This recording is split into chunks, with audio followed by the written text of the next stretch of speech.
الحديث الثامن عن أبي هريرة رضي الله عنه أن رسول الله صلى الله عليه وسلم قال: التثاؤب من الشيطان، فإذا تثاءب أحدكم فليرده ما استطاع. متفق عليه.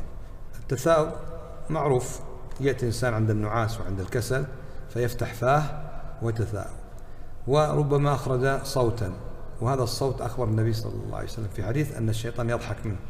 فلما كان هذا من مظاهر الكسل أمر النبي صلى الله عليه وسلم أن من اعتراه التثاؤب يمنعه ما استطاع بقدر ما يستطيع.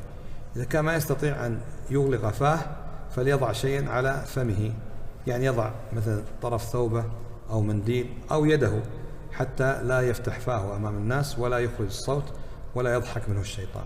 فلما كان التثاؤب فيه نوع من الكسل ويحبه الشيطان وربما يكثر به على الإنسان حتى يتثاوب وحتى يتثاءب، وحتى يعني يأتي كثيرا أثناء قراءة القرآن وأثناء الصلاة وأثناء حضور الدروس، فتجد ما أن ينتهي الدرس إلا نشط الإنسان، وهو في الدرس كان ينعس وكان يتثاءب، لأن هذا من الشيطان يريد أن يصرفه عن الخير.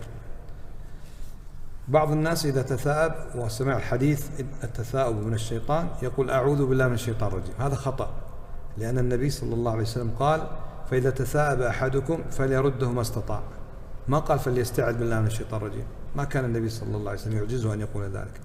فلما قال فليرده ما استطاع ولم يقل فليقل أعوذ بالله من الشيطان الرجيم، دل على أن السنة أن ترد التثاؤب لا أن تستعيذ بالله من الشيطان الرجيم في هذه اللحظة.